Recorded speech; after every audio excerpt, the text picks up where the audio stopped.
Thank you for tuning in to the Oakland County Megacast. I'm Ronnie Dahl alongside Tyler Keith. In the greater West Bloomfield area, we appreciate you being with us on this Wednesday morning. Tyler, I woke up today thinking it was Tuesday. It definitely feels like it, but between it being, of course, the second day of the work week after a great Labor Day weekend, and the weather outside, too, it has a very Wednesday feel to it. It does. So a Tuesday feel to it. We're getting, it was like Labor Day hit, and then someone hit the light switch on fall, because it definitely feels like fall out there. I was able to get some cider this weekend from the Franklin Cider Mill. It was great. So we're already kicking off the fall season here in Michigan, nice. Which I will say, we had an awesome summer, but fall is one of my favorite seasons. It's so pretty. It is so pretty. The trees start to turn, the pumpkins come out. Although I wonder if Halloween's going to be canceled this year. Yeah, that's an interesting one. I think there's still a good possibility that it is, but we're a month away or so from that. So maybe, maybe there'll be some way to do a socially distanced Halloween where maybe it's still the same experience, but not as many, exchanges of goods and touch points along the way. We'll see what happens with that, but yeah, it's definitely fall in Michigan now, Ronnie. It is. And so for those tuning in for the first time, just so that you know, the Megacast, we stream live on Facebook, and today our Facebook partner of the day is West Bloomfield Park, so we appreciate them allowing us to broadcast live through their Facebook page. You can also catch us on the radio, 89.3 Lakes FM and 88.1 FM The Biff. And, of course, you can also catch us on Channel 15 on Comcast, Channel 99 on AT&T here in the greater West Bloomfield area. CivicCenterTV.com is also a great place to catch us, as well as all of the interviews from our previous Megacast, as well as we continue to interview newsmakers throughout the greater West Bloomfield area and the state of Michigan to bring you the latest information on COVID-19 as we continue to navigate this pandemic that isn't ever going to go away. That doesn't seem like it wants to. It doesn't seem like it ever wants to call it a day, say, hey, it's been a successful year, successful 6 months. It sure feels like it's been 6 years. Let's call it a day. That's enough. That's enough for me. I've done my part. I am so ready for 2020 to be over. Oh, so am I. So am I. Well, let's get to the headlines this morning, Tyler. Michigan is going to be launching an ambassador program. The new program for businesses to learn about COVID-19 safety guidelines is set to launch in Michigan. Ambassadors will soon stop by businesses randomly to make sure the companies are doing everything needed to operate during the coronavirus pandemic. Public establishments will be the focus, which includes restaurants, bars, gyms, gas stations, convenience stores, retail stores, and bowling alleys. No citations or penalties will be issued during the visit. However, my guess is this will be a big warning to these businesses that if we come in and we find violations, we may not be issuing citations at this point in time, but it would put you on the radar. Yeah, it seems like one of those situations of we're not watching, but we're also watching. So make sure that you are keeping everything up to par and keeping everything up to the regulations that are in place, because if you're not, we may find you, we may find out, and if that's the case, we're not necessarily going to dock you right away, but you're going to have even more eyes on you after the fact. Some relief for Michigan's unemployed. They will be getting an extra $300. The Governor Whitmer did sign Senate Bill 745 yesterday, which appropriates $2.8 billion in supplemental funding from FEMA to assist unemployed residents. Of course, this is replacing what was the $600. The additional $300 per week in unemployment benefits will continue until the federal emergency disaster relief funding has been exhausted.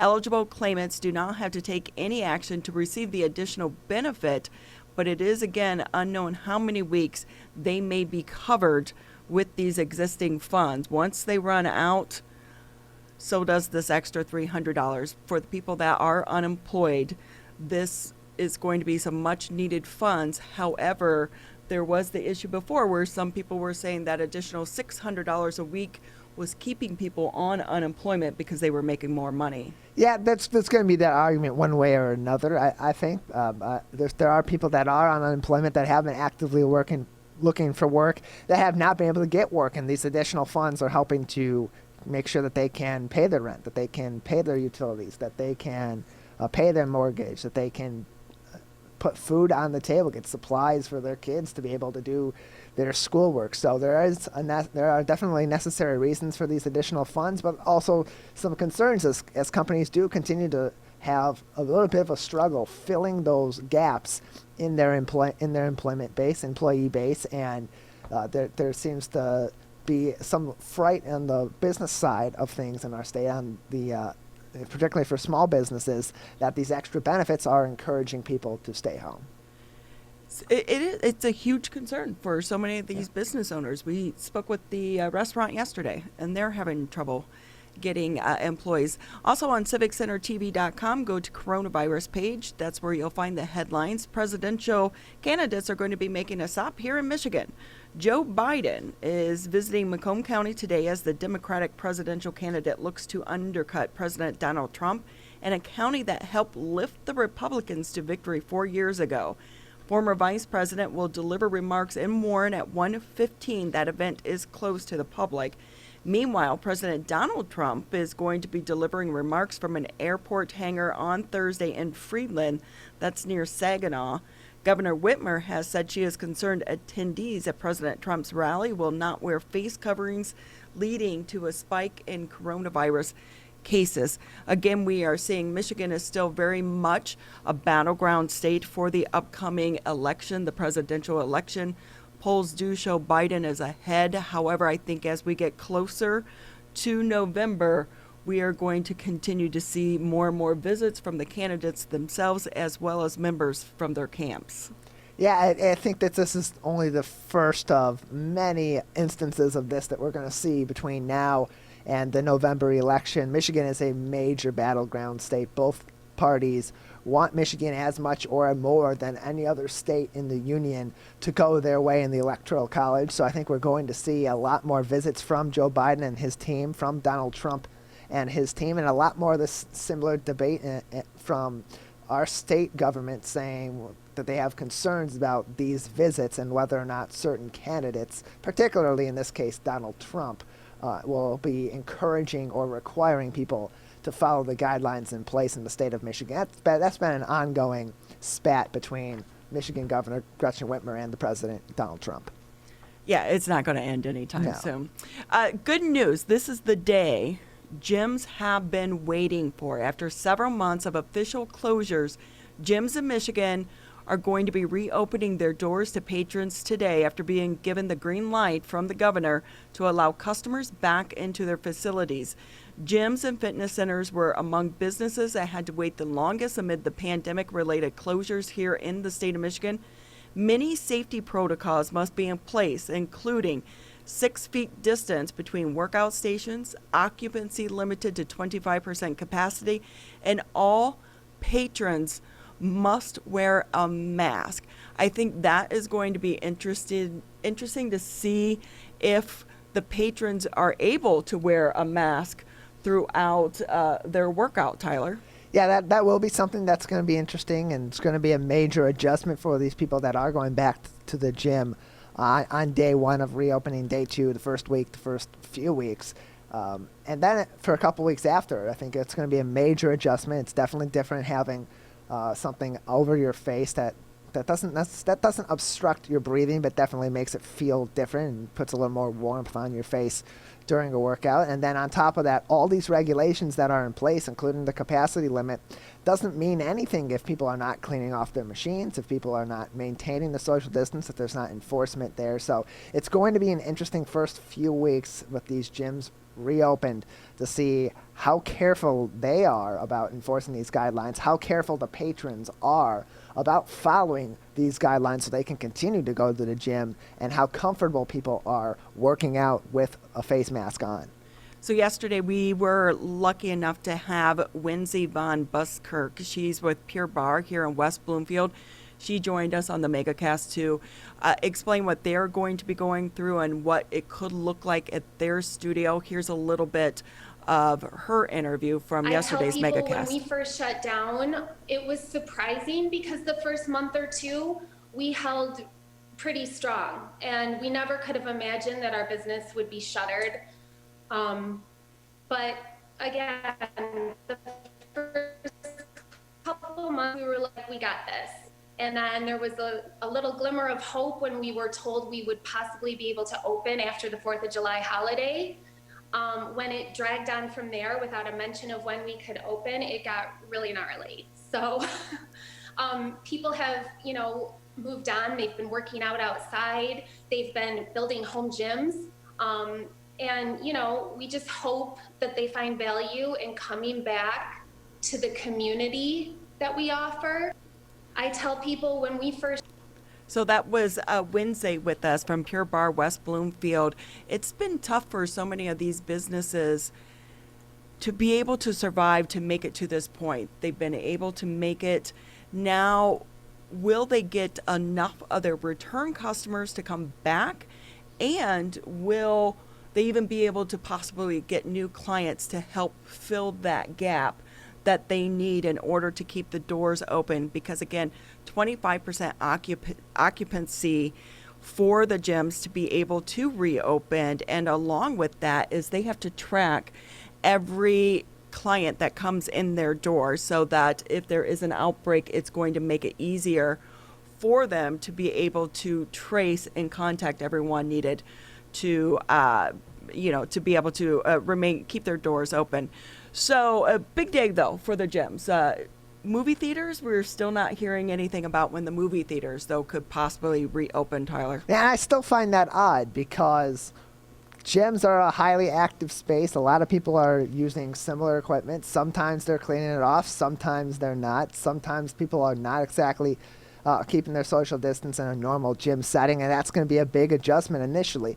Yes, they have a 25% capacity limit, but I would think in a movie theater, if you're reopening gyms, if you're reopening bowling alleys, and they're able to maintain social distance in their own way, that movie theaters could have a similar situation there as well, particularly in the theater space where you can block off a couple of seats and have every third seat or every other seat even be where people are seated, block off certain rows, only allow a certain number of people total in the theater, and have similar regulations in place. So it's still a little bit quizzical that the governor did not release the theaters to reopen when she did these other industries last week.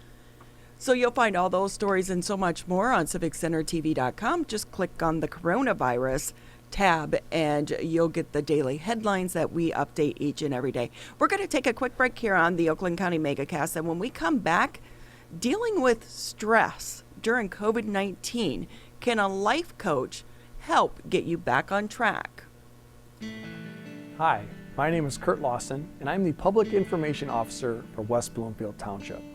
We wanted to reach out to you, our older adults, to provide information that you may find useful during this difficult time. We want to ensure you that West Bloomfield Town Hall, our Waters and Utility Department, West Bloomfield Parks, and our police and fire departments continue to work hard on your behalf. Information and resources can be found on the Township website, the police Facebook and Twitter, or call West Bloomfield Parks COVID-19 Help Hotline. Please remember to keep your social distance of at least 6 feet, wear facial coverings when you leave your home, and wash your hands for at least 20 seconds with soap. These precautions will help keep you safe during these difficult times. This may seem uncomfortable, but so is being hooked to an IV, sleeping in a hospital bed, and fighting for your life. When it comes to COVID-19, comfort is not as important as saving lives. Wearing a mask can greatly reduce the chance of spreading the virus. So mask up, Michigan, every time you leave home.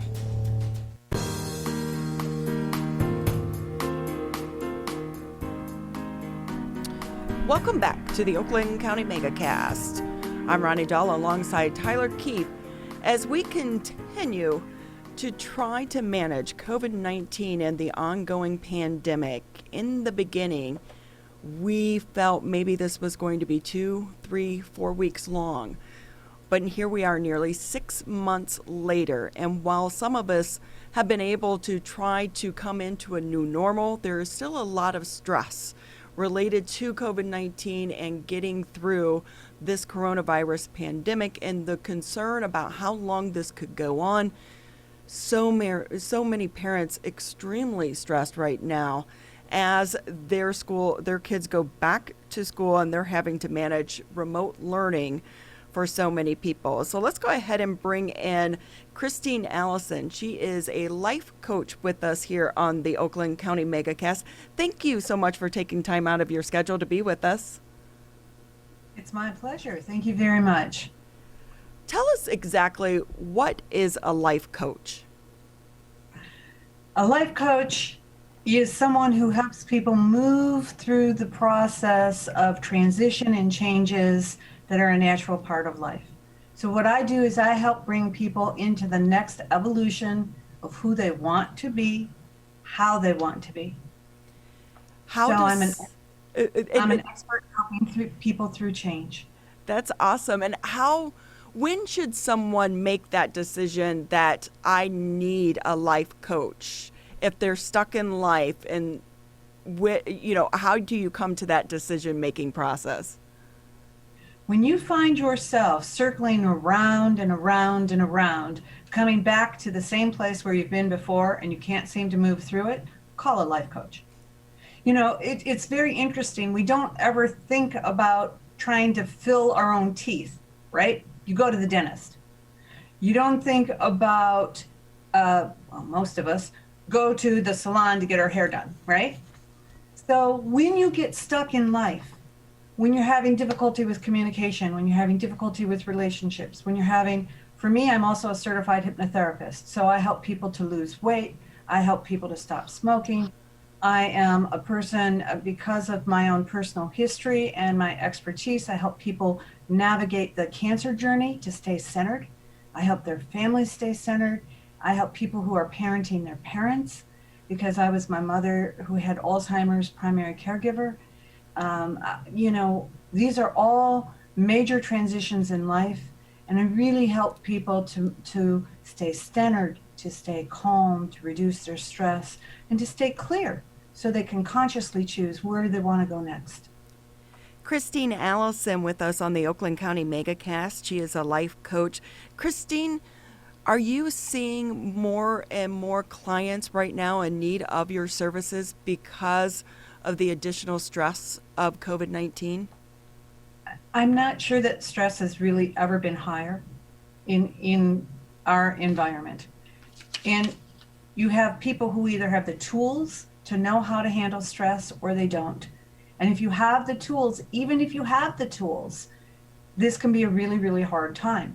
It's in general, people are feeling very divided. They are feeling overwhelmed. You mentioned earlier, how do I deal with the kids at home and the work at home? And what if I have to go to work, but the kids are at home? And all of those kinds of things that we have never, and I know it's said again and again, but we have never had such an unprecedented time as what we are in. And really, unless you've learned some tools to deal with stress, it's overwhelming. So yeah, there are a lot of people who are needing help, and unfortunately, suicides are going up. I mean, it is the best time in the world to get the help you need. And it's and okay. It's not hard. Yeah, I think so many people have such a sense of pride, but it's okay to put your pride aside and ask for help. What tips and advice can you offer our listeners and our viewers to help get them through this time? Well, the first thing I want to say is what there's something to be proud about is to go get the help you need when you need it. That should be a source of pride, because there is nothing and no one that has prepared any of us for this time. So why in any way, shape, or form would you feel shame or embarrassed about getting help? I mean, it would be like somebody coming up to you and saying, hey, Ronnie, can you bench 300 pounds? Well, of course you can't bench 300 pounds. You haven't trained for it, right? So why would you know how to handle this? There's no reason to feel any shame about it whatsoever. Tips and tools. The first one I'm going to give everybody is first and always. It's free, it's easy. Take a deep breath. Down from the bottom of your lungs, in through your nose, and out through your mouth like you're blowing a balloon. You do that 3 times in a row. What that does is that automatically oxygenates your body. That automatically then helps your mind to be clearer, calmer. It hits the reset button on the fight or flight response. And it's something you can do all day, every day, as many times as you need to. It's one of the most powerful things you can do for yourself. The second thing is to remember that this too is going to pass. This too will pass. The world is really a different world now, and that's okay, because we're still here. You know, to be able to say you are here is a gift and a blessing that millions can't say right now, right? So where are you going to put your focus? Where are you going to put your thoughts and your energy? Put it on what you can control. And that's how you are handling what you're going through. How can you create solutions? How can you create win-wins? How can you move forward from a place of being empowered and helpful to those around you? Good advice that you are sharing with us. Any other tips that you'd like to share? Absolutely. I would say that always there are blessings and gifts. Always there are blessings and gifts. They may not be immediately in your field of vision, but it doesn't mean they're not there. So look for them, because that's how we ground ourselves. Also, going into nature, you know, this is a beautiful time to be in Michigan. I mean, today it's kind of cloudy, but for the most part, to summer into fall is fabulous. And the more time that we can spend in nature, it really helps us put into perspective where we are, what we're going through, and the fact that this is just really, if you look at the lifeline of the planet, this is one speck in the history of the lifeline of the planet, right? So get out there, get your endorphins going, move, exercise. There's nothing better than generating your own endorphins to put your hands on your own physiological health and well-being, right? You go run, you dance, you bike ride, it doesn't matter. Get out and exercise. Exercise inside, it doesn't matter. But to move is to change your physiology. So if you're feeling stressed, walk, bike ride. Even if it's, you know, we have a little island in front of our house. I'll go walk 3 times around the island and I'll come back in. That's 5 minutes. You know, give yourself a break. And the other thing is really, if what you're seeing in your environment is weighing on you and creating more stress, then you really need to take a break. Take a social media break, take a break from the news, the things that are important, that are going to be helping you plan your trajectory for your life, you know, pay attention to those. But anything more than that can be really painful. So you are the one who is in charge of your life. You are the one who's in charge of your time. Those are choices we make. So we need more than ever to prioritize our own health and well-being. You know, it's like what they tell us on the plane, right? Put the oxygen mask on yourself first. Do that, because then you can give from your excess instead of your essence. You want to give from your overflow, because otherwise there's nothing left for anybody. Christine Allyson with us on the Megacast. She is a life coach. Christine, for so many of us, our days are made up of our habits, and you've given us some words of wisdom to live by to try to shake up those habits, and they're all free. It costs nothing, but how do we break out of our habits? First, you need to decide that you want to do the work to do it. Second, find someone like myself. Hypnotherapy is something that has literally We, the medics in World War I, used hypnosis on the fields before we had drugs to help people with their pain, right? So hypnosis helps people get to the root cause.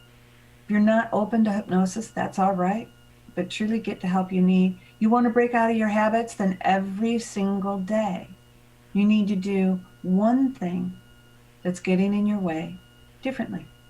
That might mean going to bed earlier.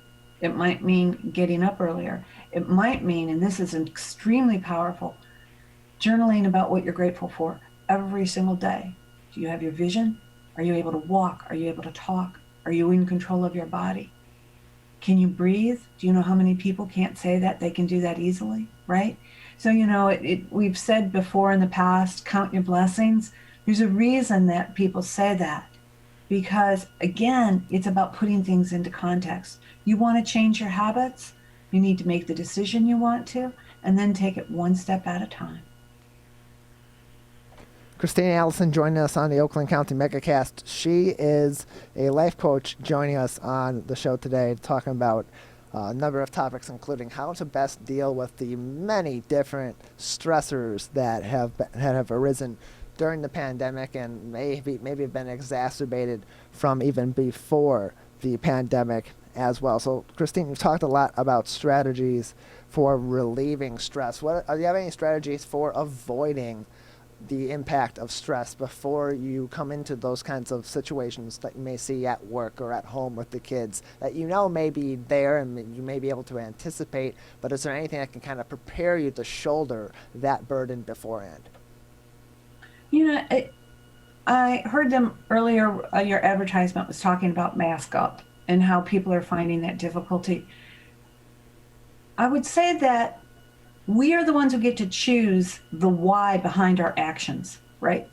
So every time I put on a mask, I consider it an act of love. I consider it an act of respect for people who may not be as healthy as I am, for people that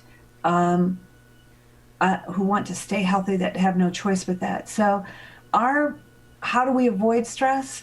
We choose, again, to look at what are our experiences from a place of love, from a place of being helpful. And by helpful, I don't mean martyr.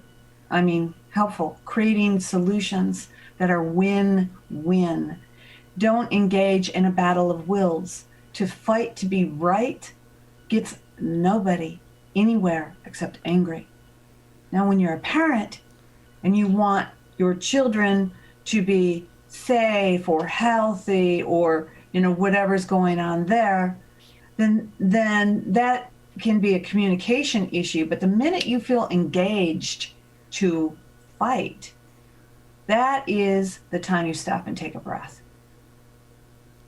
and count to 100. Why do you count to 100? Because the biochemical response for anger and for stress in the body is only 90 seconds. So if you can ride past that chemical wave through breathing, then what you've done is you've created the opportunity to stay calm, to stay centered, to be your best. And I'll say it again, we cannot emphasize taking care of ourselves enough right now. Get the sleep you need. Don't eat junk. It clogs the brain. It causes inflammation. Inflammation causes a stress response in the body, So really take the time to focus on what you love and who you love. Do things like what you choose to eat as a gift for your body.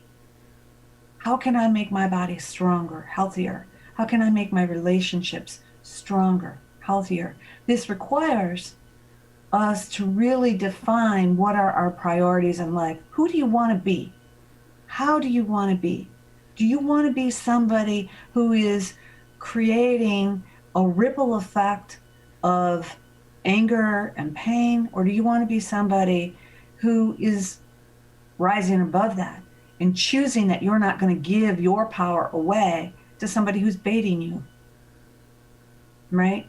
So there are all these techniques, interpersonal techniques that I teach, communication skills, stress management, how to deal with difficult people. Those are all skills that can be learned. Listening skills. I have 2 ears and 1 mouth, although I'm using mine to talk a lot. So I'm hoping that I'm on the mark for you guys, because I'd like to know that I'm hitting what you want me to focus on. You're actually offering us so many words of wisdom. So we appreciate you clearing your schedule, because you're a last minute guest for us. Someone else canceled. So we definitely appreciate it. And we need to hear what you're saying and sharing with our audience. So thank you so much. And I have to ask, if I'm a parent right now, I'm at home, remote teaching my kids, trying to work remotely as well. How do I not share my stress with my kids? And when it comes to the kids, is there an age that's too young for them to be able to pick up some of these words of wisdom and tips that you shared with us? There was a book that came out a long time ago, and it was like Everything I Need to Know I Learned in Kindergarten. And that was sharing, helping each other, how to be kind to one another, right? Not interrupting, not yelling, right? And when you as a parent are under all of this stress, and you can feel that stress building, then again, I can't say it enough. Say to your child, Mommy needs a second. And go out to your porch, go out to your sidewalk, go to the bathroom. Doesn't matter. Just take some breaths. Or even say to the little one, hey, let's count to 10 together and take in those deep breaths together, right? It can't hurt. It's perfect training for us to learn for something to do our entire life, right? And again, remember, this child that you are parenting, this is a gift to parent. This is a hard time, but to even be able to parent is such a treasure, right? So this young one who's in front of you, or maybe this teenager who's challenging you, right, as the case may be, right? It's still all about you are the one who is showing them how do you deal with stress? How do you deal with anger? How do you deal with conflict? And if you don't know something, then say, I don't know, but I'll find out. Give me a minute to figure it out. There's nothing wrong with that. There's nothing wrong with that at all. And it's an important skill to learn, because to act like you don't know, we've all been in this situation. If you're in work and you're saying something that you have no idea whether or not you're accurate about, you're shooting yourself in the foot. So you don't do that, right? So the same is true for at home. Give me a minute to figure it out. You know what? This is new. This is new for all of us. Let's find ways to have fun with it. Let's find ways to be creative with it. Let's find ways to accept the new normal. Because here's the deal. We are never, ever going to go back to, quote unquote, the way it was. Life is a constant and continuous evolution. So what we need to learn to do, if we think of change like waves in an ocean, you don't get into the ocean and say, oh, well, there won't be waves because I don't like it. No, I'm sorry. That's just not the way it is. If you're in the ocean, there are waves. There are big waves. There are little waves. There are waves that will knock you over, and there are waves that are a lot of fun to surf. But you keep your eye on that wave, and then you ride the momentum of it, right? And you use that momentum to take you where you want to go. So that means you need to look at, where do I want to go? How do I want to be as a parent? How do I want to be as a human being? What are the meta messages, the overarching principles I want to teach? And then when you get down to the details of it, if you don't know the details, that's okay. Figure it out as you go. But it really is about learning how to be in flow and learning, always leading from a place of respect. But we need to start with respect for ourselves first. And that's why I keep saying we need to take care of ourselves. We need to get enough sleep. We need to exercise. We need to pray, meditate, take time out. I don't care if it's bird watching, doesn't matter. It is about giving your mind a break from that continuous, I call it the monkey mind. Can't do this, don't do that, blah, blah, blah, blah, blah. That makes us crazy, right? So we breathe through it I was saying, this too will pass, and this too will pass, and it will. And if it won't, then it's time to sit down and figure out what to do with it. So important for all of us to invest in ourselves. Yeah, I'm curious, what was your path to becoming a life coach? So I've been involved with change my entire career. The first third of my career was doing interpersonal skills training. So communication and conflict resolution and how to deal with difficult people and interpersonal dynamics and how to move through the process of change. The second third of my career was helping entire organizations and groups move through the process of change as a process change consultant. So I have tools, I look at systems, I look at whether or not the holistic, and when you're talking about people, that's physical, mental, emotional, and spiritual. And by spiritual, that may or may not be religious, but it is, where we connect with the greater, where we all connect together with the greater part of who we are, right? When it's an organization, it's looking at all the facets of an organization. So I always have a holistic approach. So the second third of my career was helping organizations move through change. And the third part of my career was after I wrote my book called So You Want to Make a Change, which is a blueprint for how to move through the process of change. And because nobody's ever taught how to do that. And I thought that would be it. I wrote it as a workbook and no one would need me. And people came to me like deer in headlights and say, oh God, I don't want to do this alone. Will you do classes and will you do workshops? And so I did classes and workshops. And then people came up to me in those classes and workshops and said, would you just work with me individually? And so that was when I started life coaching before we even had a name for life coaching. And then about 10 years ago, I became certified in hypnotherapy because when we get really stuck, it's because the 90% of us that is being run by our subconscious mind is at odds with what the conscious mind wants. Our conscious mind only runs 10% of what we do. So when people were really, really stuck, I wanted to have the tools to work with where they were stuck. And that was in the 90+% that is being run by the subconscious mind. You can think of the subconscious mind as, your operating system. We think of computers as having our operating systems, right? That's our subconscious mind. So our conscious mind is only 10%. And so to try to put that in charge, all of our beliefs, all of our imagination, all of our feelings, our body are all run from the subconscious mind. So I wanted to have the tools to be able to work with people consciously and subconsciously, of course, always, again, holistically, from a place of win-win, from a place of helping them to really enlarge the limiting beliefs that they're moving through. Because our beliefs are set by the time we're about 7, typically, because from in utero to the time we're 7, we are absorbing everything in our environment as our own truth. And then when we outgrow that, then we need to expand that belief system, expand those paradigms, expand the understanding of who we are and what we are capable of achieving, and tap into that. Christine Allyson with us on the Oakland County Megacast, life coach and author of So You Want to Make a Change. Christine, for our listeners and viewers that may want to learn more about you and your services, where can they find that information? My website is my name. So it's Christine, Christine, Allyson,Ally like yellow, S like Sam, O-N, ChristineAllyson.com. My email is first initial, last name, CAllison@ChristineAllison.com. And my phone number is one of the easiest ones in the world to remember. It's 248-50-50-50, and then a 6, 505-0506. That is a good phone number to have. Never give it up. Never give it up. Yeah.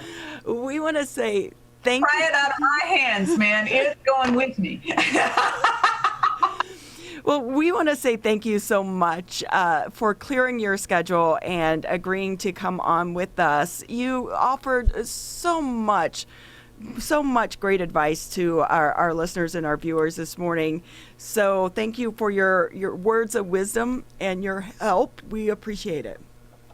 It was an honor to be here with you. Thank you so much for giving me the opportunity to share. I hope that it's been helpful for people. Most definitely. ChristineAllyson.com, the author of the book, So You Want to Make a Change. Go ahead and check out her book. We're going to take a quick break here on the Oakland County Megacast. And when we come back, what is life right now like for college students on campus? As rivals, we don't always see eye to eye. Like who scored the best recruits? Who's gonna be who? And whether we wear green or blue. But one thing we can all agree on to help stop the spread of COVID-19. Wear a mask. Wear a mask. Wear a mask. wear a mask. Wear a mask. The ball's in your court, Michigan. Michigan, the coronavirus pandemic has put us all to the test. And now it's time to put COVID-19 to the test. As we move forward, testing will be critical. We encourage anyone who has reason to get tested to do so, those with symptoms and those without. If you are leaving home and going back to work, get tested. If you think you may have COVID-19 or you've been exposed recently through family, friends, or coworkers, get tested. Our test locator tool can help you find the right testing site that fits your needs. Even if you're looking for easy access with no cost, no prescription, and no appointment necessary, we've got you covered. Help Michigan move forward, not backward. To find a testing site or learn more, visit michigan.gov/coronavirus test. A message from the Michigan Department of Health and Human Services.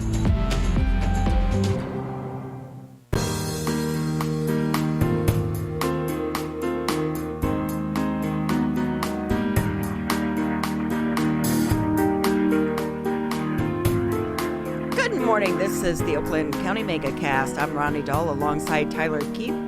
And you can catch us every day on civiccentertv.com, Birmingham Area Municipal Access, and catch us on the radio, 89.3 Lakes FM and 88.1 FM, The Biff. We would also like to say thank you to the West Bloomfield Parks Department for allowing us to stream today's edition of the Megacast on their Facebook page to all of their Facebook friends. We are so lucky to have the West Bloomfield Parks in our backyard. It's been a lifesaver for so many of us during this pandemic. I'll tell you, it's a tough time to be a college student as well right now, Tyler. This, you're a young whippersnapper. I couldn't imagine what it's like. I just dated myself by saying whippersnapper, didn't I? A little bit. Okay, I'm old. I can't help it. But I will say, what a tough time for so many of these students, even the ones that are back on campus. We've been talking about this so much over the past few weeks as more and more universities open up their doors to bring the students back. What is that like? We want to go ahead now and bring in one of those college students, Brooke Taylor. She attends the University of Michigan. Brooke, thanks for being with us on the Megacast. Hi, thank you so much for having me today. So are you on campus now? Yes, I'm currently in my dorm. I was in my virtual class, the integration of music and movement. I just hopped on. Brooke, so are all of your classes virtual? How is that working this year? Well, if I was a regular student in the College of Literature, Science, and Arts, I probably would be online, but because I'm a dance major, I do have a few hybrid classes. So I have one day virtual and one day online. And that's one of the main reasons that I did want to come back to campus, because summer was just 6 months without dance or virtual classes, which was crazy. So what have some of the main differences been from a student life standpoint, and just from a general on-campus life standpoint for you, having come back to campus this fall under the circumstances that every student at the University of Michigan and many other universities in our state and around the country are having to deal with? Well, one of the main differences for me is not being able to dance very close to my peers. So in the dance studio, we all have our own boxes that we have to stay in the whole class, and we have to clean it with Lysol wipes before and after we leave. And in addition to that, of course, virtual classes has just been such a big adjustment for everyone. But I am fortunate that I am in college because I'm taking an education for social change class, and I'm just realizing all the elementary students and all the just younger kids who aren't as far into their education career. Another change, big change, has been eating in the dining halls. So you cannot eat inside. It's only about 20 people that can be in a dining hall at a time. So you're really waiting for about 30 minutes to get into the dining hall to get food, and you don't have access to get it yourself. There's not volunteers, but workers who hand you the food in a plastic container, and you just go back and eat at your dorm. So, Brooke, I guess we should have asked, what year are you? Are you a freshman, a junior? I'm a sophomore. So you've been on campus before. What is it like in your dorm room now compared to last year? It's very, I don't want to say unwelcoming, but it's very different because when you have a mask on, you can't really talk to people and see their facial expressions. You're really only looking at your eyes. So it's been very hard to, I'd say, make friends because everybody is just in their dorm all day. Nobody's going to parties, football games. So it's just very different. So eye contact and just engaging in a different way is something that I've had to learn how to do differently. From your perspective as a student, do you think that what's happening now with some classes being virtual, some classes, even classes that you're taking being in person, do you think that this is going to change the dynamics of the college experience after the pandemic, where maybe we see more classes that are being mandated as virtual and more that are online or some form of hybrid going forward? Yes, I definitely think that this has put a huge impact on the college experience. I think wearing masks and just taking these extra precautions of being safe is something that we are going to continue even after the pandemic is over. And honestly, virtual learning is just something that we have to get used to. And it's sad to know that there's about 500 million students who don't have access to virtual or remote learning. So it's going to be a huge adjustment for both college students and students of a variety of ages. So, Brooke, you are a sophomore, so at least you do have friends on campus from your previous years. For incoming freshmen, this must be an incredibly hard time. In the dorms, are you allowed to keep your doors open and talk to one another? And do you have a roommate at all? I do not have a roommate. My mom was like, "You're not going back to campus if you have a roommate." So we checked with our family doctor, and he said, it would be safe if I'm acting smart and I don't have a roommate. I just bleached my dorm the other day. Yes, we can keep our doors open, but there is no guest policy in the dormitory. So if you don't live in a specific dorm, you can't visit somebody else's dorm. And you have to remain 6 feet apart and keep your mask on. What a different experience. As far as learning virtually, the University of Michigan is not cheap, and they raised their tuition. Do you feel you're getting the same level of education, or do you feel like you're not getting as good of an education virtually and that they should drop tuition?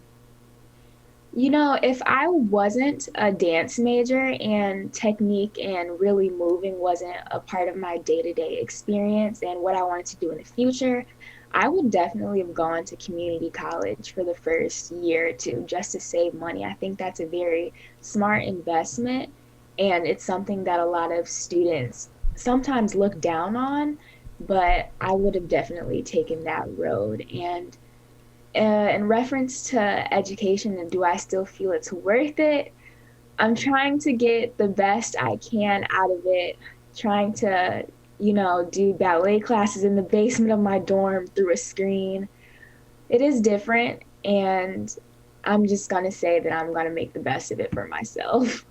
So what do you think the future is going to be for you and other dancers post pandemic? Will we get back to, live performances, and does that make you, are you hesitant about your future plans at all?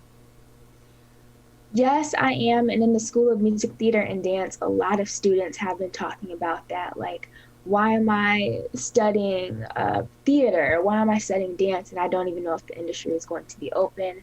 I have a friend who's a senior. She's moving to New York in October, and she's like, look, I don't have a job, but I'm just going to go there, and I'm just going to do what I love, and hopefully something good will come out of it. So yes, I'm a little bit fearful, but I'm also hopeful that if I do what I love, but money will come, or at least I'll be happy. Yeah. Well, we're all hoping that the live theater does come back, and live concerts and performances, because we do all miss it. It feeds our souls to be able to experience those things. We keep hearing about outbreaks on college campuses. I know that you're pretty much isolated there in your own dorm, but when you do get out, are you seeing students that aren't being cautious, and are there a lot of parties? I've only heard of one party, but of course I'm not going because I know my mom would kill me, and I have a 90-year-old grandmother at home, so I have to be safe for both myself and my family. For the most part, I've seen students wearing their mask. I do see sometimes in the dorms there are groups that will gather, but the RAs will be like, hey, look, remember social distancing. So fingers crossed, there hasn't been an outbreak in my dorm. I know of a few COVID cases in East Quad, West Quad, and South Quad, I'm pretty sure, but none in Alice Lloyd, so keeping my fingers crossed about that. Brooke Taylor joining us. She is a University of Michigan student with us today on the Oakland County Megacast. So a lot of the college experience outside of the classroom is building those social bonds with other people, meeting new people, exploring different walks of life through social life on a college campus. How has that been different for you and for other college students, and what adjustments have been made to maintain that really critical part of the experience of being a college student, but doing so in a safe manner? A lot of FaceTime,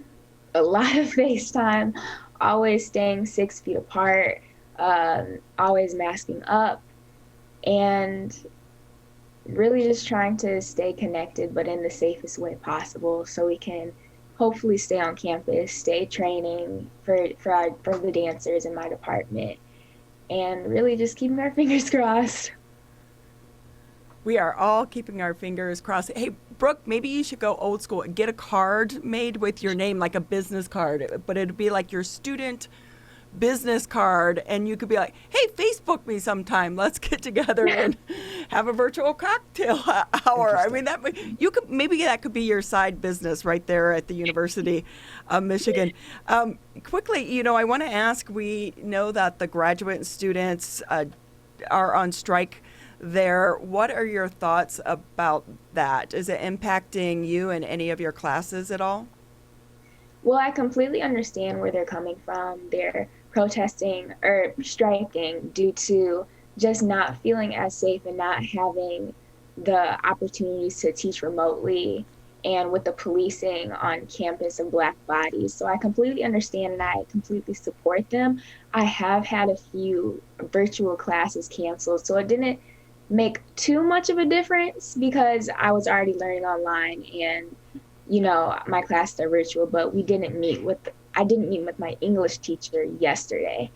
And in addition to the grad student strike, I am planning another protest for this Saturday. So it kind of came right on time.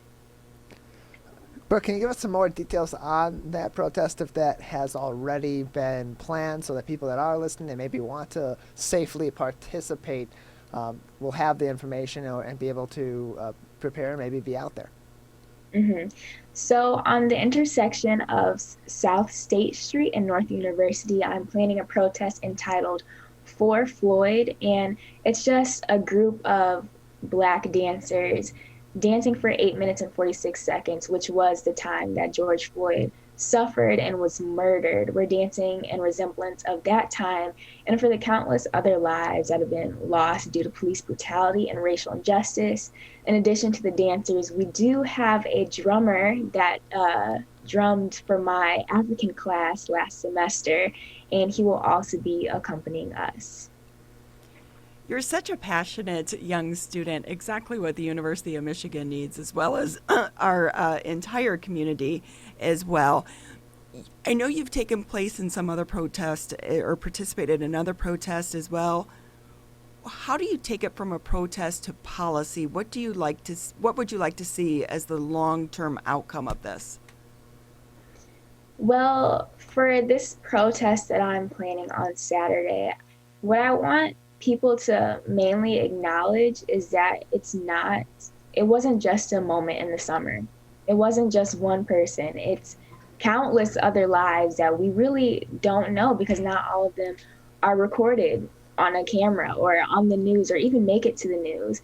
So I'm hoping that people just can understand that this is more than a moment, but a movement, that this is still something that Black people and really all people should be concerned about, because if all lives are going to matter, then Black lives have to matter as well.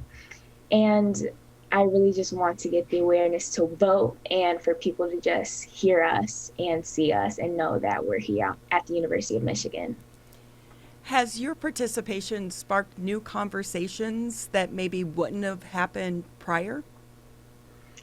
After the Drive-In for Justice protest that I planned at West Bloomfield High School, my counselor, Miss Tompkins, texted me and said that the West Bloomfield School District and the West Bloomfield High School are continuing the conversation about equality and just leveling the playing fields. And I think there's an African American history class coming to West Bloomfield High School, so I'm just really excited about that because that is something that I've wanted since my freshman year of high school. So I'm really so happy and blessed to see that coming into fruition. That's so awesome. See, you're never too young to get involved and make a change. And are you trying to get other people that you know of your age to get involved as well? Yes, I just sent out an email to my whole department asking for people to support my event on Saturday and for people to really show out with their presence there. So I'm hoping that people my age will get involved all over campus. So Brooke, kind of going back to life on campus there, I have to ask if by chance there's a huge outbreak on campus and they go completely virtual, would you come home or would you stay there? I would definitely come home. I would quarantine in my basement away from my grandmother, and I guess I would just have to be taking technique classes online. Brooke Taylor joining us on the Oakland County Megacast all throughout the local area, including on Facebook via Facebook Live on the page of West Bloomfield Parks, and we thank them for being with us today on the program. So Brooke, just another few minutes with you here. Are there any other things that you'd like our audience to know or would be interesting for our audience to know about the difference of being a college student now versus before? Because it's certainly an entirely different world that we're living in now, and it's certainly a different world that college students are living in on the campuses of many of our universities throughout the state of Michigan. I don't have anything to say in general, but for college students, I would just want to say, stay safe. It's not just about you. Think about your grandparents, think about your mother, think about your father, think about your family. Just stay safe and wear a mask. And this is real. And in order for us to fight this and overcome this, we all have to stay together. So, I have a question too. When you say you have virtual classes, do you have to physically log in and are they taking attendance? And Are you ever having any technical issues with some of your classes? Because even here on the Oakland County Megacast, we test people, via Zoom prior to putting them on, but sometimes the signal goes in and the signal goes out. Are you experiencing any technical difficulties like that as well?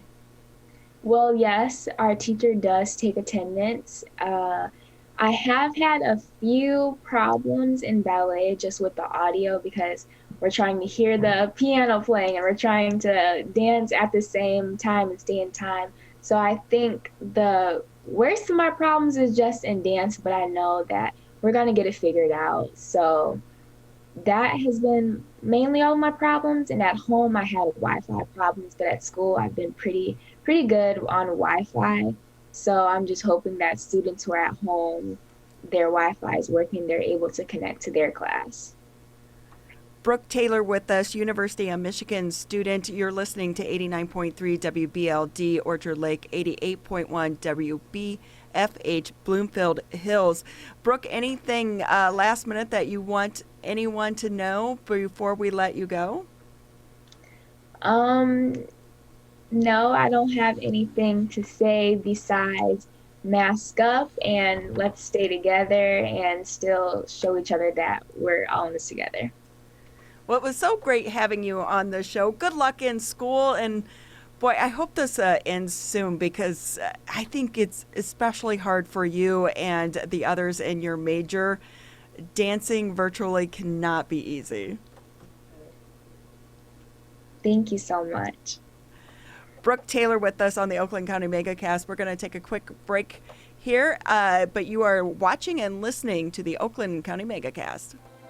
Michigan, we still need to stay careful because we don't want to go backwards, back to where we started. So keep standing 6 feet apart, keep wearing a mask in public, and if you have symptoms, talk to a healthcare provider about getting tested.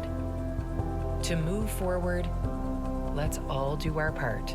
So stay careful. Michigan.gov/coronavirus. Hi, I'm Dr. Faust, the Medical Director for the Oakland County Health Division. The most important thing you can do to prevent the spread of illness is to wash your hands thoroughly and often. Follow these 6 easy steps every time you wash your hands. Step 1, turn on the sink and wet your hands with warm water. Step 2, apply soap to your hands and lather between your fingers, under your nails, and the front and back of your hands and wrists. Step 3, wash your hands by scrubbing them together for at least 20 seconds. Step 4, rinse your hands with warm, clean water. And step 5, dry your hands with a clean cloth towel, a paper towel, or hot air blow dryer. If you're using a cloth towel, make sure to change it often. For handheld faucets, turn off the water using a paper towel instead of your bare hand. Step 6, if you're using a paper towel, throw it away. Practice healthy habits like washing your hands after coughing or sneezing into them to keep you and others healthy. Go to oakgov.com/health or call Nurse on Call at 1-800-848-5533 to learn more. Michigan, the coronavirus pandemic has put us all to the test. And now it's time to put COVID-19 to the test. As we move forward, testing will be critical.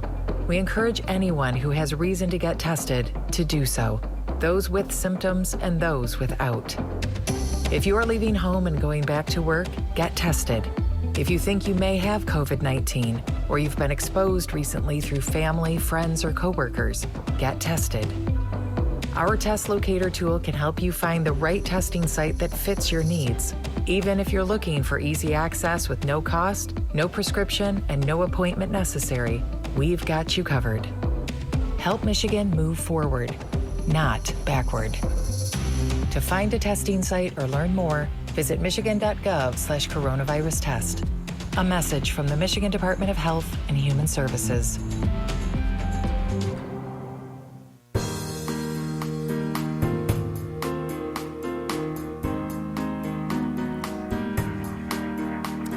Thank you for joining us on the Oakland County Megacast. You can catch us every day on civiccentertv.com. Birmingham area municipal access, and listen to us on the radio, 89.3 Lakes FM and 88.1 FM The Biff. The Oakland County Megacast. We also stream live on social media, and today our Facebook partner is West Bloomfield Parks. So we appreciate them streaming us to all of their Facebook friends as well. Also, we have so much good information that we do put on civiccentertv.com. So if you need information, we try to make it easy for you. It's just one click away. So instead of going to all the different websites yourself or checking out all the different news headlines and news sites, we've already done the work for you. And you can head over to civiccentertv.com, click on coronavirus, and we update the headlines each and every morning before we come in to the studio. One of the big news stories today, a new program for businesses to learn about COVID-19 safety guidelines is set to launch here in the state of Michigan. Ambassadors are going to be stopping by businesses randomly to make sure the companies are doing everything needed to operate during the coronavirus pandemic. Public establishments are going to be the focus. That includes restaurants, bars, gyms, gas stations, convenience stores, retail stores, and bowling alleys.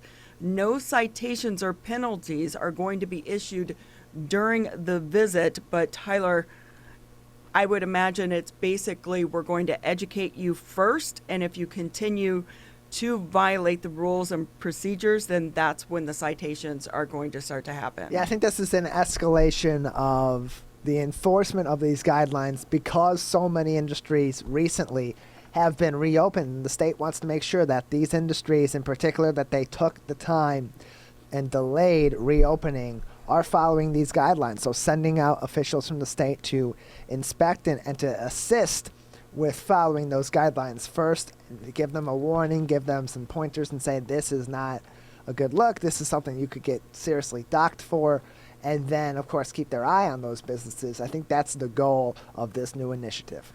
And I would imagine a part of this also has to do with the fact that when it comes to the health department with some of the restaurants or some of the inspectors at the gyms, things of that nature, there just aren't enough state employees to be able to cover all of the businesses, which are thousands in the state of Michigan. I imagine this is going to be complaint driven as well. So if you have someone calling in saying that you are not you are not going by the rules, or maybe if you have employees that are calling on employers and customers as well, that this is going to be one way for them to try to be able to address this issue. Yeah, and I think that it's another outlet, like you said, for employees, for visitors of these businesses, to keep these businesses in check in a way that's different from what's been in place so far, and it's going to give more incentive to these businesses to be extra careful in what they do and take those precautions seriously. Also on civiccentertv.com, unemployed Michiganders are going to be seeing an additional $300 per week after the governor signed Senate Bill 745. It appropriates $2.8 billion in supplemental funding from FEMA to assist unemployed residents. The additional $300 per week in unemployment benefits will continue until the federal emergency disaster relief funding has been exhausted. Eligible claimants do not have to take any action to receive the additional benefit, but again, it's not sure how many weeks is actually going to be covered. It's going to be until the funds run out. This is not the $600 that unemployed people were originally getting. This is $300, so not as much, but it seems to be a compromise between the Republicans and the Democrats. Yeah, and it seems to be something that's necessary to do at this point in time because of the situation that people that remain unemployed are in. They need those extra benefits. The state benefits at the base level just simply aren't enough to keep these families financially afloat and able to pay their bills and get the necessities of life that they need. So providing these extra funds while it's still possible is definitely a need. And then it's also a bit of a compromise, as you said, as well, because a lot of businesses and a lot of different sectors of the economy are very concerned about people and their desire to return to the workplace when they're getting unemployment benefits continuing on. So there have been two sides to this. When the unemployed were getting the additional $600 a month, it did help the economy. I've talked to quite a few business people, restaurant owners, and they do believe that people were shopping and they were spending the money. But on the flip side of that, you had an issue with so many employers that are having a hard time getting employees to come back to work because they were making more money in some cases on unemployment, and they didn't want to return to the job site, not only just because maybe the money, but also from the standpoint of maybe they didn't feel like it was safe for them to return to work, because a lot of these jobs were the lower income paying jobs, or retail stores, restaurants, bars. And when you're returning to some of these jobs, your hours may be cut. If you're working in a restaurant and bar, the capacity is limited, so you're not making near the same amount of money pre-COVID because your establishment is not as busy. Yeah, and having those additional benefits is going to help to fill those gaps too, because things are different now. People are going out less, and without those extra benefits, people are less incentivized on top of that to spend more money in these local places, and that affects small businesses, mom and pop shops, and so on. So these benefits go beyond just simply those who are not bringing a consistent income from an employer. So we have been seeing the commercials. The presidential election is heating up, and at first it was thought that Michigan was going to be a battleground state, but then we were hearing that no, maybe they'd start to pull back, that Ohio was going to be the big state, but now it looks like Michigan is dead center in this presidential election again. And so here come the visits. Joe Biden is going to be in Macomb County today. He's the Democratic presidential candidate, looks to undercut President Donald Trump in the county that helped lift the Republicans to victory 4 years ago. Former vice president is making remarks in Warren at 1:15 that is closed to the public, though. President Donald Trump is scheduled to deliver remarks from an airport hangar in Friedland, that's near Saginaw, tomorrow. Now, Governor Whitmer has said she's concerned attendees at President Trump's rally will not wear face coverings, leading to a spike in coronavirus cases.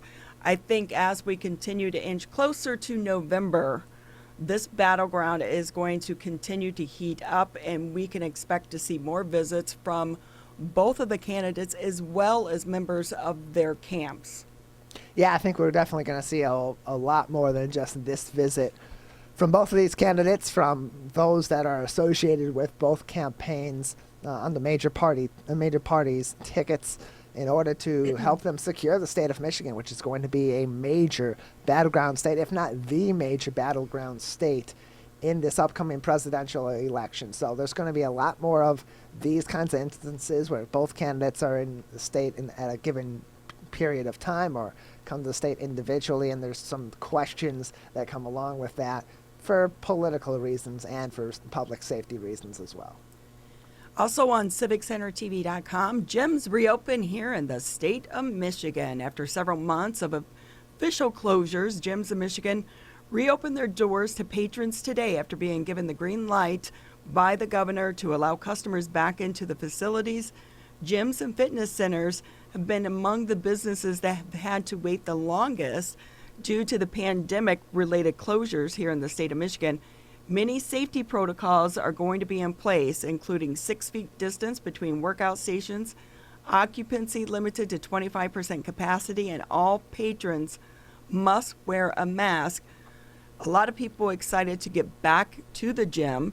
There have been a lot of gyms that have been operating illegally during this time because they needed to pay the bills, and they've also said their clients wanted them to open up for their health, their mental health, as well as their physical health, to be able to get back in the gym. But officially, they can reopen today. They are doing it, but it looks a lot different. Yeah, it is going to look a lot different. 25% capacity is a drastic change from the norm at these gyms, and there's a lot more that they have to do on a day-to-day, hour-to-hour basis in order to keep the facility fully clean and make sure that people that are coming in and working out are doing their part as well, maintaining their social distance, keeping their masks on, definitely cleaning off machines and so on when they're done using them in order to maintain a safe and sterile environment so that the spread of COVID-19 doesn't happen. And in the event that we start seeing a lot of those outbreaks at gyms, if that's the case, then they could easily be the first to go shut back down, which would be lethal to a lot of these small businesses. Yeah, gyms were allowed to reopen in Ohio back in May. And one of the arguments so many gym owners have been making is the fact that there haven't been cases of gyms being the cause of super spreaders per se. And so the gyms have been using that, saying we need to see the science and we need to see the data. But going forward, one of the things they have to do is if you go to a gym, they have to keep track of you, basically what time you came in, what time did you leave, and all your contact information. So if there is an outbreak, they are able to try and contain it quickly and contact everyone that has been in that facility within a certain amount of time.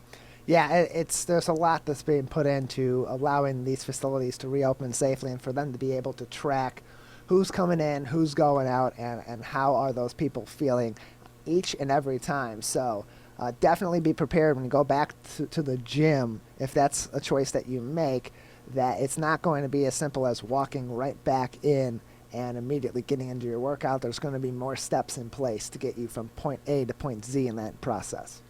So for those that missed our megacast yesterday, we had the opportunity to speak to a couple gym owners here in the Metro Detroit area. So if you just go to civiccentertv.com, we'll go ahead and you can click on those interviews and listen to them in their entirety.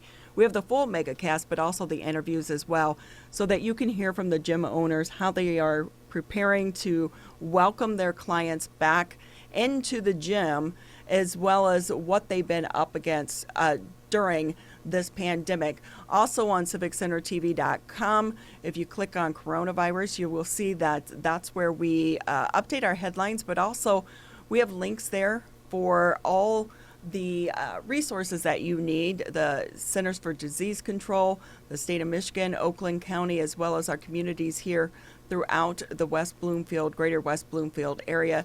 So you can catch that there on civiccentertv.com. Tyler and I are going to take a quick break, and when we come back, we are going to check in with the Farm Bureau to see how our food supply, is handling this pandemic. You're listening to the Oakland County Megacast. Michigan, we still need to stay careful because we don't want to go backwards, back to where we started.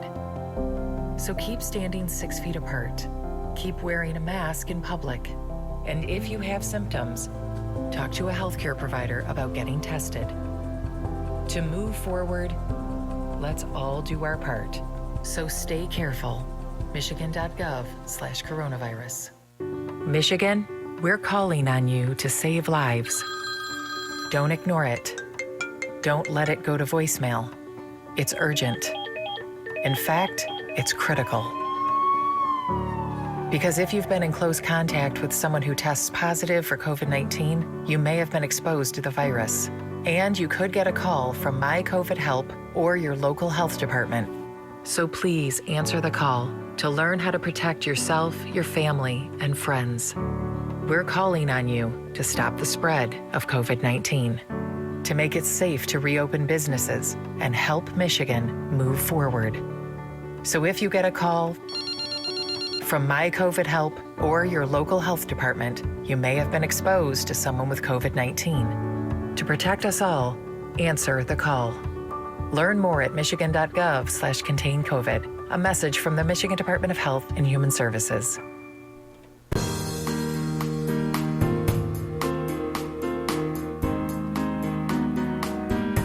Welcome back to the Oakland County Megacast. I'm Ronnie Dahl, alongside Tyler Keith, as we come to you live from the 89.3 studio, Civic Center TV studio here in West Bloomfield.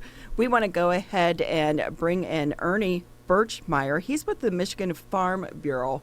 Our food supply has been hit hard during this pandemic, but as the months go on, it seems like things are getting better. Ernie, how are they? Well, good morning. It's great to be with you. And yes, our food supply is getting back to normal. Importantly, our farmers never quit farming through this entire COVID pandemic outbreak.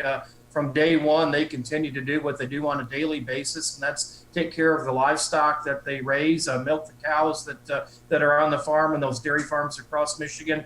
And then if you remember, it was back in March when all of this happened. And at that time, our farmers were ready to go to the fields, put crops in the ground. And, the growing season is coming to a close, and they're now getting ready to start harvesting those crops. And certainly we had some supply disruptions along the way, impacts to our processing capacities and capabilities across Michigan, and not so much maybe much in Michigan, but across the rest of the country. That slowed down the availability of some products at the retail grocery store level. But importantly, our farmers have never quit farming throughout this entire pandemic. How is the weather cooperating for the farmers this year? We've had a bit of an up and down year weather-wise. Our spring was somewhat normal compared to the last few years, and crops went in the ground in a pretty timely manner, although our fruit crop was hit and harmed early on due to some late frost. That did cause some problems for the fruit growing region in the state, but from a field crop standpoint, things went in the ground pretty close to normal. Rainfall across the state has been very good in some regions, very limited in others, and the crops that are coming to maturity and getting ready to be harvested indicate where the moisture was appropriate, where it was excessive, and where we did not get enough. Because in those areas where we did not get enough, the crops are not in very good shape. Ernie, we also have a lot of severe weather this time of the year as the summer comes to an end, as the fall begins. How has the severe weather that we have experienced so far and some of the lasting effects of that, such as flooding, impacted the agricultural industry in the state of Michigan and impacted these crops that are soon to be harvested? Sure. In some of those areas where we had excessive flooding, those crops were for the most part lost, and that's devastating for the farms in those regions. Fortunately, we do have some safety tools put in place in terms of crop insurance, where they may have taken advantage of that, but it will never make them whole. But in those areas where there's too much water, you take the center part of the state up in the Midland area where the dams broke and there was excessive flooding, from there out through Aranet County and in the Standage region, those crops were pretty much totally destroyed, and that's a complete loss for those farms. So the crops can only withstand so much water before they are going to perish, and unfortunately that was the case in some areas. Along with that, if they don't get enough, it's equally as devastating because there's not enough moisture there to bring those crops to maturity and allow them to fill out the ears of corn or the pods of soybeans or the dry beans, whichever the case may be. If they don't get enough moisture, that's a problem as well. We're very reliant on Mother Nature to do her thing so that our farmers can do their thing on the farms every day. Farming is such a hard industry, 24 hours, 7 days a week. Tell me, it is also changing, though. How is technology helping the farmer here in Michigan? Sure, appreciate that question. And it is important to point out that, less than 1% of our population is involved in actually growing the food that we feed our consumers here in Michigan, across the country, and really throughout the world, on a daily basis. So it is a small percentage of our population that actually involves themselves every day growing the food. But technology is a very important part of what we do. I remember growing up on our farm, and I still farm today, but the tractors were a lot smaller. Certainly was not a whole lot of technology available. And now those tractors and combines and our farm equipment are equipped with computer technology and data management systems that are very technologically advanced, that help the farmer do what they can on a daily basis and help to micromanage the farm, if you will, because in many instances we can measure down to the square foot in the field to determine what the needs of those crops are, and even when we're harvesting, what the yields are in a particular area of the field. So that technology is very important. Robotic technology has come into play, especially on a number of our dairy farms across the state. Several of them, or many of them, have robotic milkers in them, so that helps. And if they don't have robotic milkers, they're equipped with technology that allows them to keep track of the amount of milk that's being produced on a daily basis by a particular cow, how much she is consuming on a daily basis, what her nutritional and medical needs are on the farm. So that technology is very critical as we continue to manage our farms, especially in a tight economic environment. Ernie Birchmeier with us with the Michigan Farm Bureau. It's just amazing how technology can help all facets of our world. I have to, what do you think is going to be the future of farming? We're even seeing now where they have, they're testing autonomous trucks. Could that be something with tractors on the farm? What do you think the future is going to be? Sure. Technology is constantly changing, and our farmers are finding ways to adapt and utilize it, albeit that technology does come with a cost. So we have to make sure that it's economically affordable on those farm operations. Where do I see we're headed? I think technology is going to come into play even more, especially in the food processing area. Prior to COVID-19, 50% of the meals were consumed outside of the household. We had to go through a quick change in terms of where food was processed and where it was distributed, to where now 80% of the meals are being consumed inside the household. With that comes changes in our processing.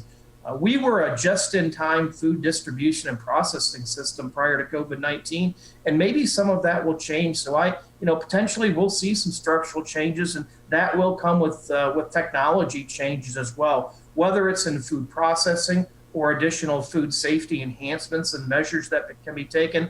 But at the same time, we will continue to see advancements at the farm level for our farmers to take advantage of if they're economically feasible and affordable for our farmers across the state.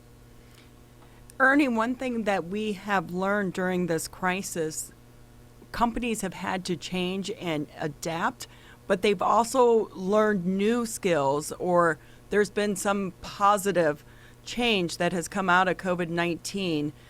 Do you see any changes that had to happen because of the coronavirus that will stick around post-pandemic? I think one of the real challenges we continue to face in agriculture is a labor shortage.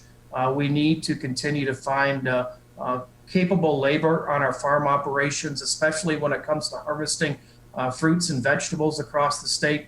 Michigan is second in diversity in terms of the number of commodities that we produce here in our beautiful state, second only to California. We do grow a lot of fruits and vegetables, and those, in many cases, those have to be hand harvested. So labor will continue to be an issue. If potentially we will see some technological changes that allow for a better way, if you will, to harvest some of those fruits and vegetables. They're delicate commodities when they need to be harvested. That's why they are hand harvested in many cases and hand packed, so that we're not damaging that perishable commodity. So advancements there would definitely help, and certainly COVID may have brought about additional changes there. Ernie Birchmeier with us from the Michigan Farm Bureau, joining us on the Oakland County Megacast. So Ernie, on that note, a lot of different businesses and other sectors of the economy are just looking to fill these positions with people that are capable of doing them and training after the fact, and putting more emphasis on training and more investment into training new people that maybe are just entering those industries. Is that the same case in the farming and agricultural industry in the state of Michigan, or are there specific skill sets that are being looked for more than others? Again, a great question. And, we continue to work with our partners at Michigan State University who have a 2-year ag tech program that provides hands-on training for a wide variety of positions in agriculture across the state. MSU has then went out and partnered with community colleges across the state to work with them and collaborate with them in terms of providing that training that is needed. I think skill sets within our industry are not much different than they are in any other industry. Certainly the ability and the desire to work hard on a daily basis, the ability to adapt and learn and to change as the industries change, the willingness to dive into a job and give it 110%. Our industry is labor intensive and we rely on those skill sets every day. And if someone is interested in a career in agriculture, and coincidentally, 22% of all the jobs in Michigan, about 900,000 jobs, are in one way or another tied to agriculture. And if someone is willing to learn, willing to work hard, willing to be committed to that career and that job, they certainly can find a job within our industry. And we'll find one with welcome arms, because it is important that we continue to bring in qualified, well-trained people that are willing to invest in their career. Ernie, I'd be interested to know, urban farming is really taking off right now. Is that helping spark interest in farming? Well, I think anytime people can have an understanding of where their food comes from, we will all be better off in terms of consumers, and citizens in the state of Michigan. And if folks within the urban centers want to take advantage or have the ability to plant and grow and harvest and consume of some of their own food, I think that creates a greater understanding and awareness again of our food industry. So I think that does help. We are very blessed in Michigan to have a wide variety of different types of farm operations. As I've already mentioned, we produce over 300 different commodities. That's different types of crops and fruits and vegetables and livestock here in Michigan from a wide variety of types of farm operations. We have small farm operations, medium-sized farm operations, and large operations. And I think anyone that has an opportunity to grow and produce food, that is great for all. It's great for themselves, great for consumers, and great for agricultural awareness. Ernie Birchmeier with us on from the Michigan Farm Bureau. Just a few more minutes with you here on the Oakland County Megacast. The future, let's look into the next 3 months, 4 months, 5 months. What does agriculture look like here in the state of Michigan? What is doing really well and what issues still need to be addressed?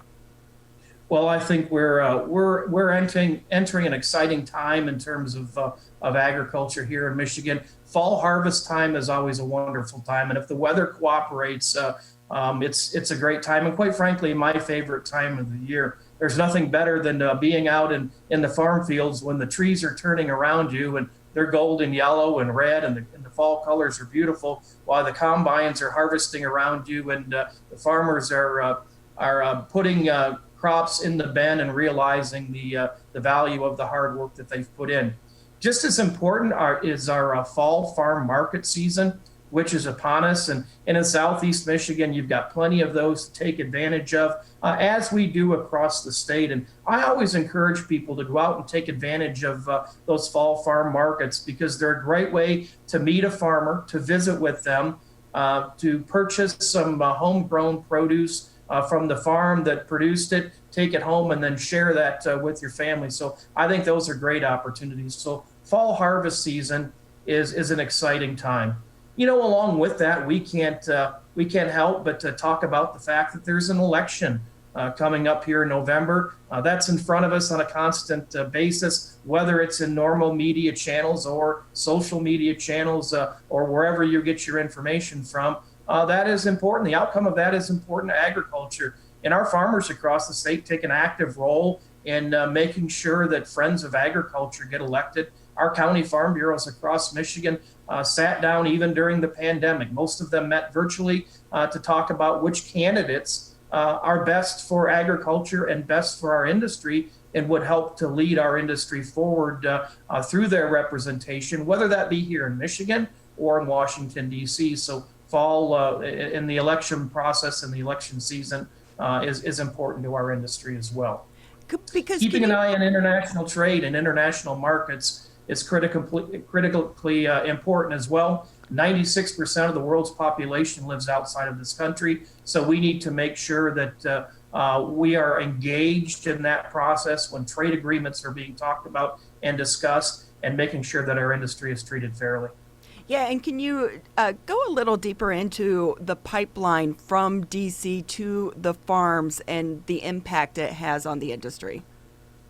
Sure. The pandemic has been very challenging for agriculture because as we went through those market disruptions, the impact, the economic impact to agriculture was dramatic. And we saw farm prices decline, in some cases by 50%.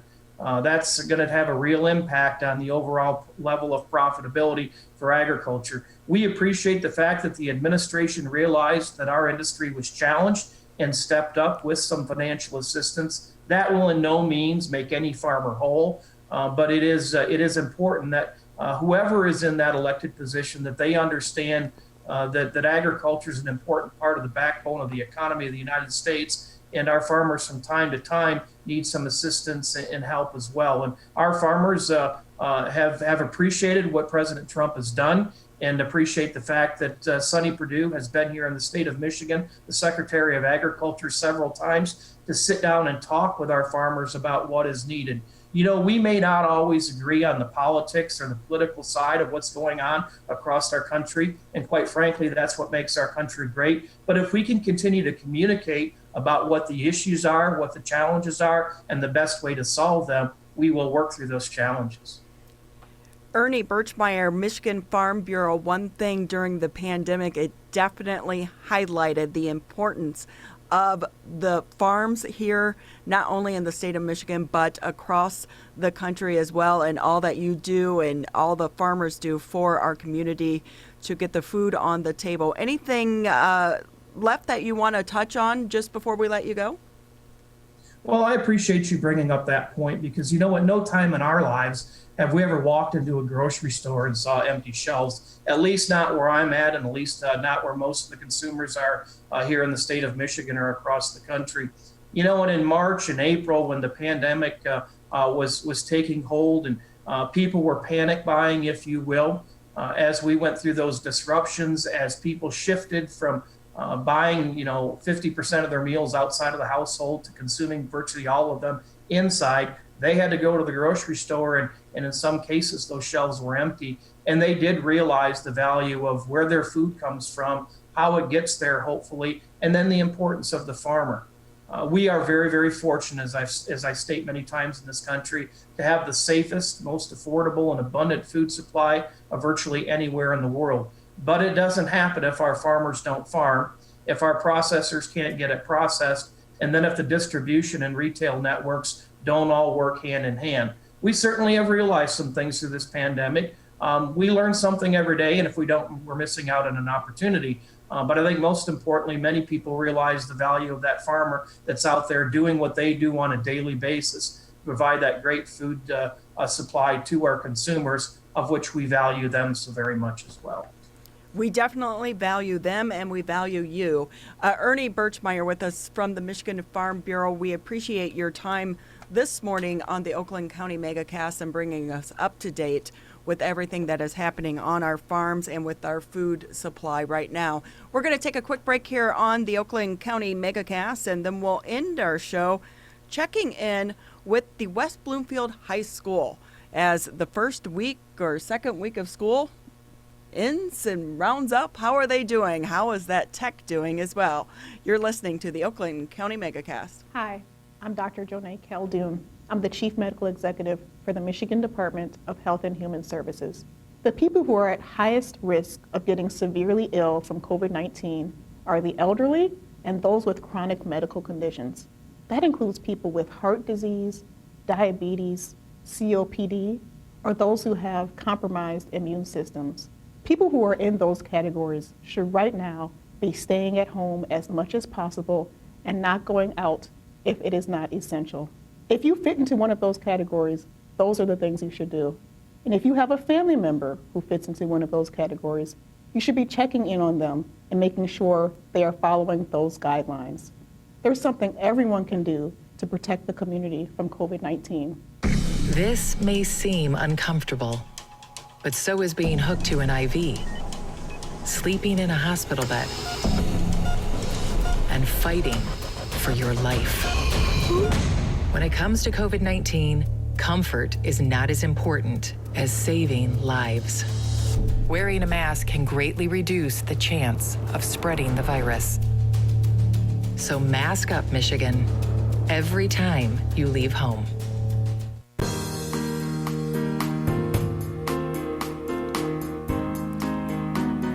School is underway. Kids are learning. Although this has been a back to school like no other, and let's hope we don't have to go through it again, but there was no summer break for all the administrators and the teachers behind the scenes this summer as they work to try to get the students back learning again. So to check in on how things are going over at West Bloomfield High School, Eric Pace, the principal, is joining us on the Oakland County Megacast. Thank you for being with us, Principal. Hey, good morning. Good to see everybody, or hear everybody at least. Nice backdrop. Go Lakers. Yeah, thank you. Go Lakers. So you've been up and running for just over a week now. How are things going?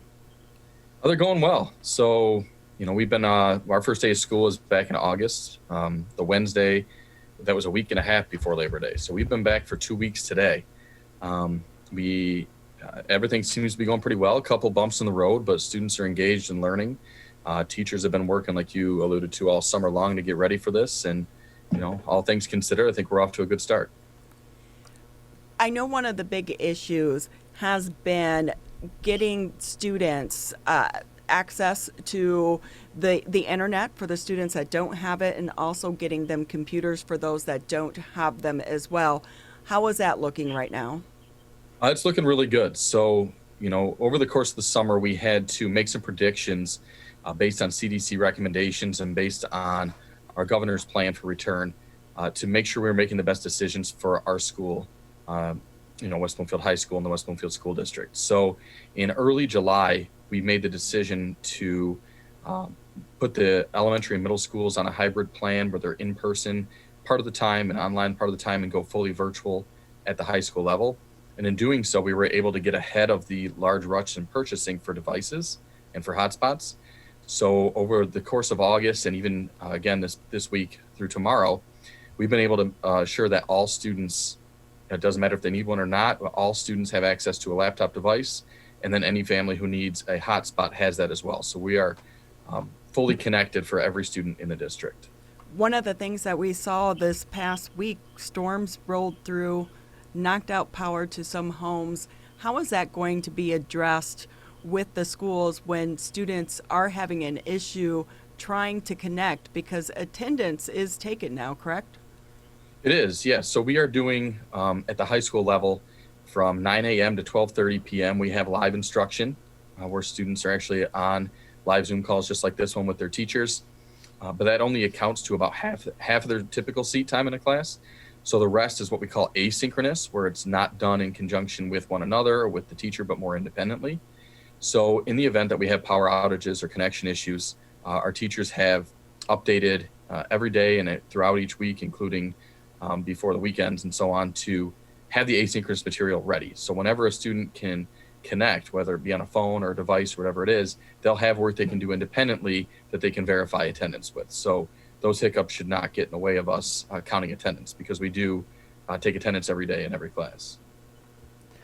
Eric Pace joining us. He's the principal at West Bloomfield High School with us on the Oakland County Megacast. Eric, we recently talked to other school districts who are currently at a full virtual level all across the district, including their high schools. A couple of them, Walled Lake and Avondale in particular, are planning to go back to in-person learning, or at least explore going back to in-person learning after about the 10-week point into the school year. Have there been any discussions in West Bloomfield at the high school level about any sort of potential return to in-person learning or a hybrid system at the high school level in the future?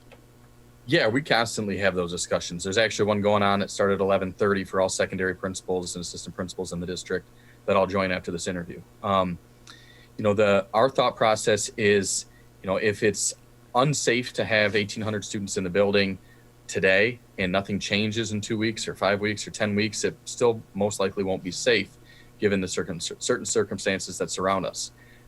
We plan to follow the governor's phasing plan. So when we move to phase 5 in our region, we'll come back to full everyday, 5-day a week face-to-face instruction with all students. Now, that being said, if this extends to a point where we feel that virtual learning isn't cutting it, or we really need to look at the social and emotional health of our students and need to get them back, we will consider that hybrid option. It's something we talked about at length over the summer, but we couldn't find a way to maintain 6-foot distancing with half our student population in at a time on a rotation. So we're going to be learning from those buildings that have smaller class sizes, the elementary and middle schools, and then seeing if we can adapt in the future. The other thing we're going to look at is the timing with changes in semesters and marking periods.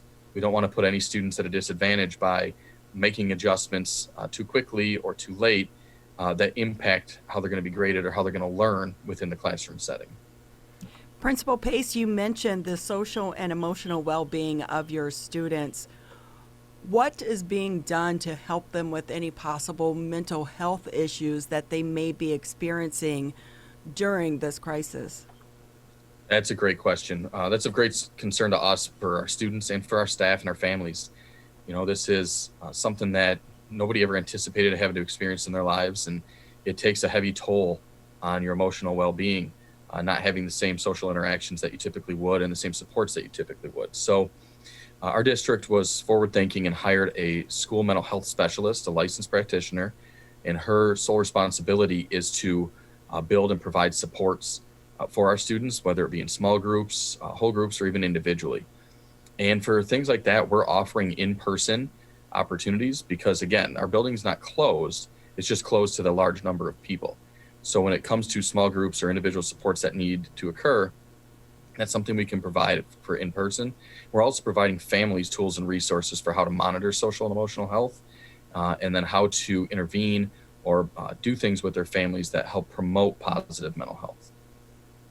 Eric Pace with us on the Oakland County Megacast, joining us throughout the local area, all across the Oakland County area on the show today, including on Facebook via Facebook Live with West Bloomfield Park. So, Eric, recently the MHSAA reversed its previous decision regarding fall sports seasons after a modification of executive orders from Governor Gretchen Whitmer. They decided to reverse their previous decision to postpone football season until the spring due to health concerns and await different regulations and determinations regarding the other fall sports. Will West Bloomfield continue with their fall sports seasons as regular now, and are there other plans in place based on what the MHSAA determined last week?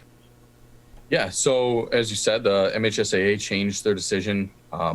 That's a direct relation to Governor Whitmer's executive order being adjusted. So we do plan to offer all of our athletic and extracurricular opportunities for students. There'll be some modifications. We've been going since June with all of our fall sports. So we have screening protocols that involve temperature taking, questionnaires, and then as much social distancing and mask wearing as possible within each sport. So there are times, clearly, like you mentioned football, where in football, you're not going to be less than 6 feet apart, and we understand that. So what we do is we practice in a way that limits athletes to small groups. Any warm-ups, stretching, or group activities that are large, maintain 6-foot distancing. They haven't actually put the pads on and hit yet. I believe that's coming tomorrow as the first day they can actually put pads on. And so, we're going to continue to monitor students very closely. And then we also have a coaching staff that firmly supports the health and well-being of students. So they've been adamant with their families and with their athletes about how they handle themselves outside of the football field or outside of the practice facilities to make sure everybody stays healthy and safe. With our other sports, like, for example, swim and volleyball that are indoor sports, those were just reversed to be able to participate as well. And so with all of these activities, one of the big modifications is going to be that we have limited guests. Well, each athlete is permitted 2 guests to the venue to be a spectator, and we'll have a screening process for them as well to ensure that we stay under that limited capacity and we can socially distance appropriately. Obviously, the big concern with sports as well as schools and students returning positive COVID test. What is your plan to address that if there is an outbreak? So our guidelines are going to be that we're going to follow exactly what the Oakland County Health Department and CDC recommend. So in the event we have any positive test, even one, we will immediately notify the Oakland County Health Department, and then they will ask us some questions to be able to provide us the best guidance possible. So if it's a sport, let's say such as golf, you have an individual that tests positive, but that hasn't been in a 6-foot radius of somebody for more than 15 minutes per the CDC guidelines, then that person would be excluded and we'd be monitoring symptoms of others. If more athletes end up testing positive or exhibiting symptoms, then you may look at groups being shut down. So again, it'll be a right now decision based on the event itself and based on the Oakland County Health Department's recommendations. The best remedy for any of that is to encourage proper social distancing and proper behaviors outside of the athletic facilities to ensure that we're being as safe as possible once we are together. The state of Michigan recently announced that it would start posting the outbreaks at schools on the state website. What are your thoughts on that? I'm kind of torn on that. I've got 2 kids of my own. One of them just started kindergarten this year, and I've got my niece here. All 3 are doing virtual learning today. And that's the virtual background, and that's kind of the world we live in. So I understand the need for students to be virtual, and the students, if they're in person, to understand if somebody's sick so they can work virtually. On the other hand, it is a privacy issue when it comes to someone's health. So if it can be tracked down to like an individual student or classroom, I think that starts to infringe upon the privacy of those individuals and how they handle it. So, I'm torn on that, but I want to make sure that families have the information necessary to make good decisions for their own children and for themselves in a way that doesn't compromise the privacy and the safety of others. Eric Pace with us. He's the principal at West Bloomfield High School, joining us on the Oakland County Megacast. Eric, we've talked previously about some mental health services that will be available to students throughout this semester. In addition, they're likely going to want some consultation from their counselor to make sure they're staying on their academic goals, particularly for those that are upperclassmen and are getting ready to apply for higher learning and at a college level or going into trades. Are those services still available? Have those been modified at all, and how can students gain access to those? Yeah, great question. We definitely have all those still available. We, as I mentioned earlier, do live instruction from 9 until 12:30, but the school day runs until 3 o'clock. So what we have after that is we have 1 o'clock to 2 o'clock. Our teachers have some drop-in office hours where students can come and get individual help and ask questions. And we also have time reserved for them to meet and consult with their counselors, whether it be the counselors reaching out to the families and students individually or vice versa, where the students need the support and assistance. In addition to that, we have Noelle Essig. She is our college and career counselor. She's a former college admissions rep, and so she has already done our Common App boot camp, where students can register and they participate in a virtual session on how to successfully fill out the common application and start working on their college essays. And then we have college visits from a number of reps from across the entire state and even outside of the state. So actually next week, we have our rep from University of Michigan Ann Arbor coming. And so our students can sign up and we'll have virtual sessions with those reps from all the different universities and colleges, so they can kind of get a feel for what those colleges are about and how to best set themselves up for application. So again, those services are going to be just as they were. You just have to transfer that to a digital world to maintain our academic supports and our progress toward higher learning. So something I'm just curious about, how do you handle testing? I know this year attendance is required, so are they taking the test virtually or is it an online test?